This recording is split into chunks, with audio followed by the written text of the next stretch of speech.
વડોદરાવાસીઓ માટે ખૂબ જ રાહતના સમાચાર આવ્યા છે। વિશ્વામિત્રી નદીના જળસ્તરમાં જોવા મળ્યો છે આંશિક ઘટાડો। ઉપરવાસમાં વરસાદને કારણે સતત નદીનું સ્તર ભયજનક સપાટી પર હતું। આજવા સરોવરના 62 દરવાજા હજુ પણ ખુલ્લા રખાયા છે। બિલ, કોટેશ્વર, વડસર, કલાલી, જેતલપુર, અકોટા સહિતના ગામોને એલર્ટ કરાયા। અસરગ્રસ્ત વિસ્તારોમાંથી લોકોનું સ્થળાંતર કરાયું। હજુ પણ લોકોને સતર્ક રહેવા પાલિકા અને તંત્રની અપીલ છે।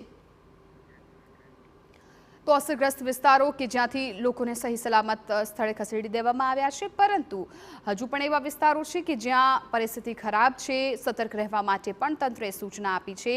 વડોદરામાં અત્યારે મેઘરાજાએ જે પ્રકારે ધડબડાટી બોલાવી હતી ને ત્યારબાદનો માહોલ છે આ આકાશી દ્રશ્યો દ્વારા આપ જોઈ શકો છો કે જ્યાં જુઓ ત્યાં ફરતે માત્ર પાણી દેખાઈ રહ્યું છે।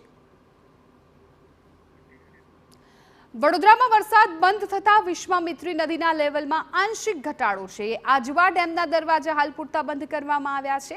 વરસાદી માહોલને ધ્યાનમાં રાખી લોકોને સાવચેત રહેવા માટેની અપીલ કરાઈ। પાલિકાએ નીચાણવાળા વિસ્તારોમાંથી 4200 લોકોનું સ્થળાંતર કર્યું છે। સાંજ સુધી વિશ્વામિત્રીનું લેવલ ઓછું થાય તેવું તંત્રનું અનુમાન છે। હાલ આજવાનું 212.18 ફૂટ અને વિશ્વામિત્રી નદીનું લેવલ 28.9 પર સ્થિર છે।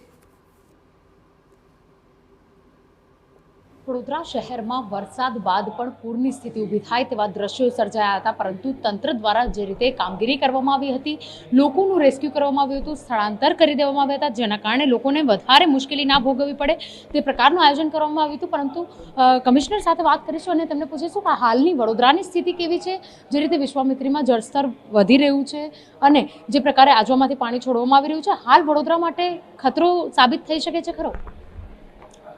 સવાર સુધી અમે પાણી છોડ્યું હતું અને વિશ્વામિત્રી જે નદી છે એનું સ્તર ગઈકાલ સાંજથી 29.3 29.4 સુધીનું હતું।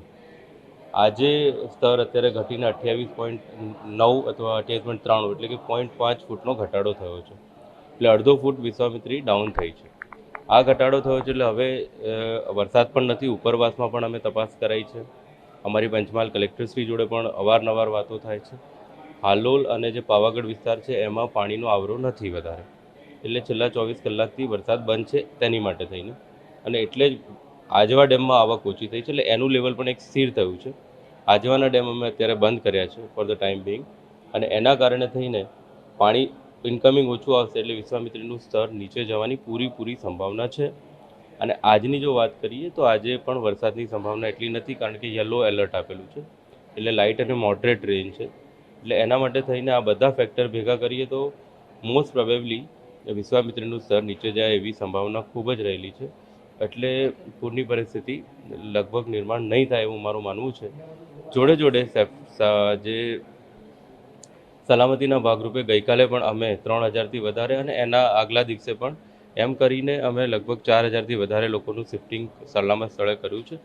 એમને બધા જ પ્રકારની ફેસિલિટી ત્યાં આપવામાં આવી રહી છે। બિલકુલ સર, જે રીતે વાત કરી કે વિશ્વામિત્રીનું જળસ્તર ઘટી રહ્યું છે, બ્રિજો ચાલુ કરી દેવામાં આવશે, જે રીતે સપાટી ઓછી થશે, પરંતુ વરસાદ બંધ થયો છે, શહેરમાં અનેક જગ્યાએ ગંદકીનું સામ્રાજ્ય પણ થઈ ગયું છે।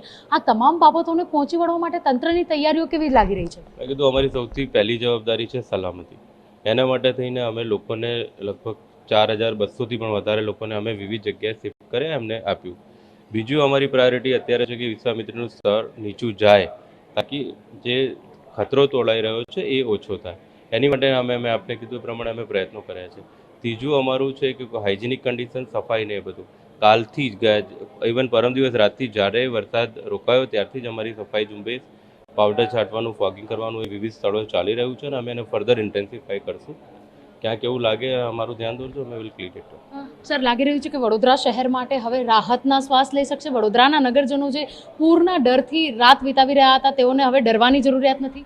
ડરવાની જરૂરિયાત નથી, પણ ચોક્કસ થોડું સલામત રહેવાનું અને એલર્ટ રહેવાની જરૂરિયાત છે, કારણ કે હજી પણ વિશ્વામિત્રી 28 ફૂટથી વધારે સ્તર ઉપર છે। આજવા 212 છે, પણ જે બધા ફેક્ટરો અને જે ફોરકાસ્ટિંગ છે એને ધ્યાનમાં રાખીને આ ચોક્કસ ખતરો નીચે જ જશે, વધશે નહીં એવી પૂરેપૂરી સંભાવના છે। એટલે ખાલી એલર્ટ ઉપર રહેવાનું છે, સલામત રહેવાનું છે। જ્યારે પણ અમારું તંત્ર વિનંતી કરે તો અમને સહયોગ આપી અને અમે નીચાણવાળા વિસ્તારમાંથી લોકોને ખસી જવાનું કહીએ એમાં સહયોગ આપે એવી અમારી અપીલ છે. પણ ડરવાની કોઈ જરૂર નથી, તંત્ર સાથે છે. સર, વિશ્વામિત્રી નદીમાં જે રીતે પાણી વધ્યું હતું જેના લીધે નીચાણવાળા વિસ્તારોમાં પણ આ વિશ્વામિત્રીના પાણી ફરી વળ્યા છે. આ પાણીનું લેવલ ક્યાર સુધી ઓછું થશે? કારણ કે જે રીતે પાણી છોડવામાં આવી રહ્યું છે હજુ પણ વિસ્તારોમાં પાણી ભરાઈ શકે છે, તો ત્યારબાદનું કયા પ્રકારનું આયોજન કરવામાં આવ્યું છે?